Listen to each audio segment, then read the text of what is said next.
सम्पूर्णमा नमस्कार। अब हामी औषधि तथा औषधिजन्य सामग्रीहरूलाई पाम्स V2 मा कसरी ओपनिङ ब्यालेन्स अथवा सुरु मौजात राख्ने भन्नेतिर गइरहेका छौँ। त्यसको लागि हामीले सबभन्दा पहिले अभिलेख तथा प्रतिवेदनमा क्लिक गरी सम्पत्ति तथा जिन्सीसँग सम्बन्धीमा क्लिक गर्नुपर्छ। त्यसमा क्लिक गरे पश्चात भाग फारम, अन्य मौजात, खरिदादेश, दाखिला जस्ता विभिन्न फर्महरू बनाउने लिस्ट देखा पर्न सक्छन्। त्यसमध्ये हामीलाई अहिले चाहिने भनेको औषधि जन्य अन्य मौजात प्रविष्टि हो, जसमा हामी क्लिक गर्छौँ। अन्य मौजात क्लिक गरे पश्चात एड न्यू र औषधिको मौजात देखिन्छ। औषधिजन्य सामग्रीहरू राख्नको लागि औषधिको मौजात क्लिक गर्दछौँ भने अन्य खर्च भएर नजाने सामानहरू अथवा स्टेसनरी सामान राख्नु पर्यो भने एड न्यूमा क्लिक गर्छौँ। अहिले चाहिँ हामीले औषधिको राख्न गइरहेका हुनाले औषधिको मौजातबाट हामीले ओपनिङ ब्यालेन्स राख्न गइरहेका छौँ, जसमा औषधिको मौजातमा म क्लिक गर्छु। प्राप्तिको स्रोत अन्य मौजात प्रविष्टिबाट वस्तुगत सहायताबाट प्राप्त भएको भए पनि हामीले अन्य मौजात प्रविष्टिबाट इन्ट्री गर्न सक्छौँ। यहाँ थुप्रै छन्, त्यसमध्ये अहिले चाहिँ हामी पुरानो मौजात प्रविष्टिमा क्लिक गर्छौँ। सुरु प्राप्त मिति राख्छौँ, जस्तै 2082 4/1 सुरु प्राप्त मिति। सुरु प्राप्त नम्बर राख्नुहोस्। कैफियत केही जनाउनु परे कैफियतमा लेख्नुहोस्। यसमा मेडिकल तथा औषधजन्य सामान पहिले नै सेलेक्ट भइरहेको हुन्छ र जसमध्ये हामीले सुरुमा प्रोडक्ट म्यापिङ गरेका सामानहरू चाहिँ यहाँ देखिने हुना म्यापिङ गरेका सामानहरू मात्रै को हामीले ओपनिङ ब्यालेन्स राख्न सक्छौँ। यदि यो भन्दा अन्य आइटमहरू आवश्यक परेमा चाहिँ पहिले वेयरहाउस म्यापिङ गर्नुपर्दछ, अनि मात्रै यहाँ देख्न सकिन्छ। जस्तो हामीले एमोक्सिसिलिन 250 डिस्पर्सेबल ट्याब्लेटमा क्लिक गर्यौँ। स्पेसिफिकेसनमा चाहिँ 250 mg परिमाण कति परिमाण छ त ओपनिङ ब्यालेन्स गर्नुपर्ने 2500 ट्याब्लेट आफै देखिन्छ। दर हाम्रो ₹2.50। यदि दर अथवा युनिट प्राइस उपलब्ध छैन भनेदेखि हामीले 0 लेख्न नि सक्छौँ। यदि केही पनि खुलाइएन भने चाहिँ यो एड न्यू बटन एक्टिभ नहुने भएर दर चाहिँ अनिवार्य रूपमा खुलाउनुपर्छ। ₹2.50। जम्मा रकम सिस्टमले आफै क्यालकुलेट गर्छ। केही कैफियतमा के खुलाउनु भयो जनाउनुहोस्, नभए एड बटन क्लिक गरी अर्को आइटम राख्न सक्छौँ। एमोक्सिसिलिन भयो। अब हामी कन्डमको राख्न पनि सक्छौँ। CON condom. स्पेसिफिकेसनमा मेल कन्डम। परिमाण हामीसँग 7000 छ। पिस आफै देखिन्छ इकाइ र दर ₹1.50 परेको थियो, भनेपछि 10,500 भयो। Add record. यसरी हामीले आइटमहरू राख्न सक्छौँ। जस्तो पिल्स पनि हालौँ। सम्पत्तिमा हाल्नु पर्यो पिल्स। यहाँ पिल साइकल लेखेको छ, ह्यास चिन्ह भएको। स्पेसिफिकेसन पिल्सको छैन, यसमा चाहिँ 500। दर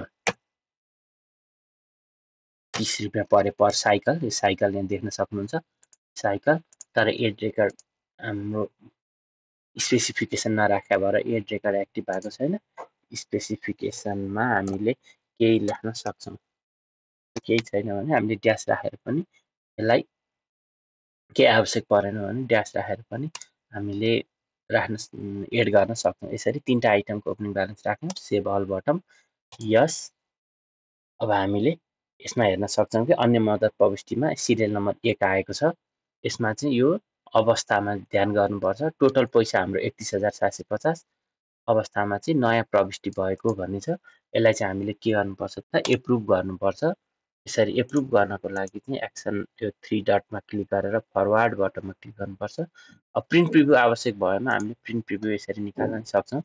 यसरी हाम्रो टोटल प्रिन्टको प्रिभ्यू देखिन्छ। यसलाई क्लोज गरौँ र प्रिन्ट हेरिसके सबै ठिक छ भनेदेखि यसलाई कार्यालय प्रमुखसम्म चाहिँ फरवार्ड गर्नुपर्छ। फरवार्ड गरौँ। यसमा हामीले कार्यालयको भूमिकामा स्वीकृतकर्ता चाहिँ यसै युजरबाट स्वीकृतकर्ता बनाउनुपर्छ। हामी सुरुमा यसमा यो सम्बन्ध छलफल गरिसकेका छौँ। स्वीकृतकर्ता शाखामा पुङलिङ हेल्थ पोस्ट, पुङलिङ हेल्थ। नाम ऋतु सर हुनुहुन्छ मेरो स्वीकृत गर्नेमा भनेदेखि के को लागि त भने फर एप्रुभलको लागि हामीले पठायौँ। यो चाहिँ हाम्रो कहाँ जाने भयो त ऋतु सरकोमा युजरमा जाने भयो। जस गरिसकेपछि यो यहाँबाट हटेर जान्छ। यो कहाँ गयो त भन्दाखेरि एप्रुभ गर्नेमा गएको छ। एप्रुभ गर्नेको युजर अहिलेलाई मैले अर्को ट्याबमा लगइन गरेर रेडी बनाएर राखेका छु। सो यो चाहिँ एप्रुभ हो। यहाँ सबै हजुरले हेर्न सक्नुहुन्छ सबै 0 छ। दाखिला गर्नको लागि पनि एउटा एप्रुभलको लागि आएको रहेछ, तर हाम्रो चाहिँ अहिले के हो त अन्य मौद्दत प्रविष्टि हो, यहाँ आएको छैन। यसलाई रिफ्रेस गरेपछि चाहिँ यो देखिन्छ। अन्य मौद्दत प्रविष्टिमा क्लिक गर्ने। अघि हाम्रो रकम 31,700 को यहाँ आएको छ। यसलाई एप्रुभ गर्नको लागि अब एप्रुभलले प्रिभ्यू गरेर के सामान आएको रहेछ भनेर रिभ्यू गरेर एप्रुभ गर्न सक्नुहुन्छ, अथवा केही मिस्टेक छ भने ब्याकवार्ड यो चाहिँ जुन स्टोर किपर हो उहाँकोमा फेरि फिर्ता पठाउन पनि सक्नुहुन्छ। तर अहिले सबै ठिक भयो हुनाले हामीले स्वीकृत गर्छौँ। यस गरेर यो के भयो त स्वीकृत भयो। स्वीकृत भएको कसरी थाहा पाउने त भन्दा हामीले यो स्टोर किपरमा चाहिँ स्टोर किपरमा अघि हामीले गरेको हेर्नको लागि यहाँ त हटेर गइसक्यो। हेर्नको लागि चाहिँ यो सबै भन्नेमा क्लिक गर्नुपर्छ, जसमा चाहिँ अन्तिममा 1 2 3 4 सिरियल नम्बर हेर्न सक्नुहुन्छ। लास्टको नम्बर 7 हो, 31,700 यहाँ देखिएको छ। यो चाहिँ पुरानो मौद्दत, यो फर एप्रुभल देखिन्छ स्वीकृत भएको भनेर यहाँ देखिन्छ। यो फर एप्रुभल भने चाहिँ हामीले संक्षिप्त बेहोरा के लेखेर एप्रुभको लागि पठाएको थियो त्यो त्यही नै यहाँ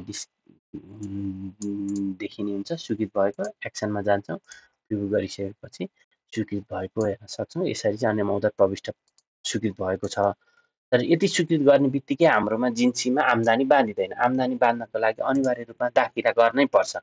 अब हामीले यसको आधारमा दाखिला गर्नको लागि चाहिँ यसको आधारमा दाखिला पनि गर्नुपर्छ। दाखिलाको लागि चाहिँ दाखिला प्रतिवेदनमा क्लिक गर्छौँ। अनि अब औषधिको दाखिला आर्थिक वर्ष 82-83 आदेश नम्बर यसमा हेर्न सक्छौँ। यदि अन्य प्रविष्टबाट 3-4 वटा हजुरले गर्नु भएको छ भनेदेखि अब कुन चाहिँ हो त्यो छनौट गरेर दाखिला गर्नुपर्छ। जस्तो अघि हामीले देखाएको थियौँ 7 नम्बर, त्यही भएर हामी 7 मा क्लिक गर्छौँ।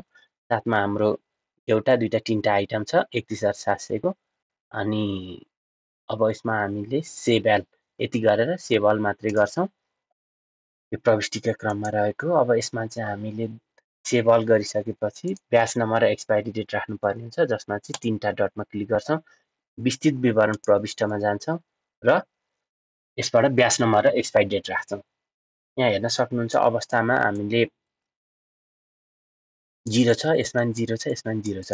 यदि हामीले यसको ब्याज नम्बर र एक्सपायरी डेट राखेपछि 1-1 हुँदै जान्छ ब्याज नम्बर राखे आइटमको, जसमा चाहिँ हामीले यो ब्याज नम्बर राख्न फेरि हामी यो 3टा डट यसमा क्लिक गर्छौँ। अनि परिमाण 2500 ट्याब्लेट अन्य खर्च नखुलेको देश थाहा छ भने लेख्ने, नभए नखुलेको राख्न सक्छौँ। दाखिला प्रतिवेदन कुन संस्थामा दाखिला कुन आफ्नो संस्थाको नाम सेलेक्ट गर्ने हो र कुन स्टोर कुन गोदाममा राख्ने भन्ने छ। गोदाम पनि थप गर्न मिल्छ। यो सम्बन्धी हामीले अर्को भिडियो बनाएर यो सम्बन्धी छलफल गर्नेछौँ। गोदाम भनेको कुनै 2टा गोदाम छ भने कुन गोदाममा चाहिँ यो सामान राख्ने हो भन्ने हो। गोदाम सेलेक्ट गऱ्यौँ, सेभ बटन गर्छौँ। यो भइसकेपछि सेभ अल गऱ्यौँ। यो 1 भनेर देख्न सक्छौँ। यो चाहिँ यसको चाहिँ हामीले ब्याज नम्बर एक्सपायरी डेट राखिसक्यौँ भन्ने हो। अब 2टा बाँकी छ। फेरि यो 3टा डटमा क्लिक गर्छौँ।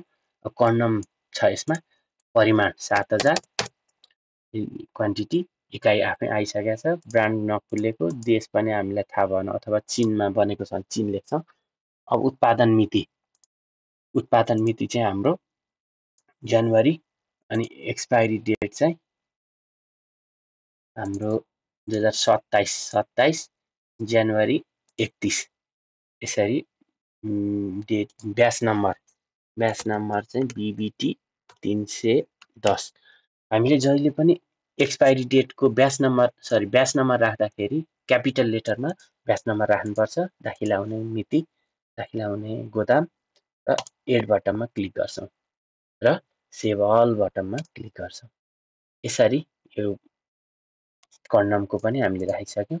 अब आयो पिल्सको पालो। पिल्समा पनि हामीले क्लिक गर्छौँ। अब परिमाण, पिल्सको परिमाण राखौँ 500।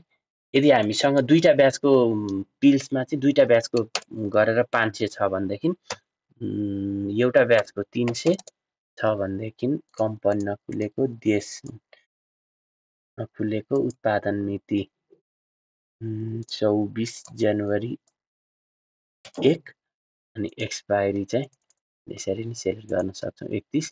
ब्याच नम्बर PPT 11 छ, दाखिला हुने गोदाम एड, यसरी सेभ गर्छौँ।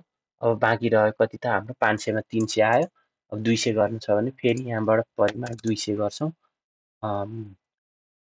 अनि ब्रान्ड कम्पनी नखुलेको, देश नखुलेको, एक्सपायरी म्यानुफ्याक्चर डेट राख्यौँ अनि एक्सपायरी डेट पनि राख्छौँ। ब्याच नम्बर PPT 12 गोदाम एलसी 500, जम्मा परिमाण 500, सेभ अल गर्छौँ र यसरी 1 देखिन्छ र यसरी तिनटै 1 भइसकेपछि हामीले सेभ अल गर्छौँ। सेभ अल भएपछि नयाँ प्रविष्टि आउँछ। अब यसलाई पनि स्वीकृतिको लागि पठाउनु पर्छ। त्यही 3 डटमा गएर प्रिभ्यू हेरेर दाखिलाको प्रिन्ट प्रिभ्यू पनि हेर्न सकिन्छ। हेर्दाखेरि नयाँ प्रविष्टि देखिन्छ र हाम्रो सामानको नाम अनि त्यसपछि ब्याच नम्बर र एक्सपायरी डेट यहाँ देख्न सकिन्छ। यसरी टोटल पैसाहरू सम्पूर्ण परिमाणहरू यहाँ हेर्न सकिन्छ। यसरी ब्याच नम्बर सबै सम्पूर्ण सही छ भनेदेखि फरवार्डको लागि पठाउनु पर्छ। भनेदेखि यदि यसमा कुनै सच्याउनु छ भने 3 डट एडिटमा क्लिक गरेर पुनः यसमा सच्याउन सकिन्छ। अहिले चाहिँ हामीले फरवार्डको लागि पठाउँछौँ र अघि नै जस्तै यो स्वीकृतिको लागि हामी पठाउँछौँ शाखा हेल्थ अनि ऋतु सरलाई हामी पठाउँछौँ फर एप्रुभल, यस गर्छौँ। अब यो कहाँ जाने भयो त, यो एप्रुभलको लागि जाने भयो। एप्रुभलको लगइन गरेर हामीले ड्यासबोर्डमा हेऱ्यौँ भनेदेखि दाखिलामा अघि 1 थियो, अहिले 2 भएको छ। यो क्लिक गर्छौँ, यहाँ दुईटा देखिन्छ। एउटा आदेश नम्बर 5 बाट आएको छ, एउटा 7 बाट। अहिलेलाई चाहिँ हामीले 7 को 5 मा चाहिँ इरर आएको थियो, त्यही भएर 5 मा हेर्छौँ यो आइटम हो त भनेर प्रिन्ट प्रिभ्यू। जम्मा एउटा मात्रै आइटम छ, यो होइन। यो चाहिँ यसमा मिस्टेक भयो हुनाले यसलाई मैले ब्याकवार्ड यसमा चाहिँ बिग्रेको थियो, प्लिज करेक्ट। क्वान्टिटी, यो क्वान्टिटी बिग्रेको थियो, मैले करेक्टको लागि फिर्ता पठाइदिएँ भनेदेखि फिर्ता भएको। यो चाहिँ अब स्वीकृत गर्नु पर्यो भने चाहिँ हाम्रो 7 नम्बरको चाहिँ स्वीकृत हो प्रिन्ट प्रिभ्यू।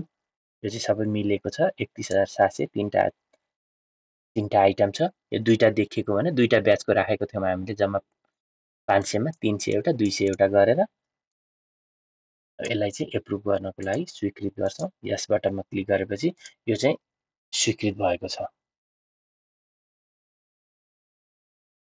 अब यो परिमाण चाहिँ हाम्रो अब फेरि स्वीकृत भयो कि भएन हेर्ने चाहिँ हामीले कहाँबाट दाखिला प्रतिवेदनको गएर अवस्थामा सबै गरेपछि अन्तिम भनेको हाम्रो दाखिला नम्बर 7, यता आदेश नम्बर 7 बाटै आएको हो। दाखिला नम्बर 6 आदेश नम्बर 7 बाट आएको हो, जुनमा चाहिँ प्रिभ्यू गर्यो भनेदेखि यसरी हाम्रो टोटल सामानको चाहिँ स्वीकृत भएको भन्ने देखिन्छ। यो सामान चाहिँ हाम्रो के भयो त, सिस्टममा आम्दानी बाँधियो। यसरी चाहिँ हामीले अन्य आइटमहरू पनि ओपनिङ ब्यालेन्स गर्न सक्छौँ। धन्यवाद।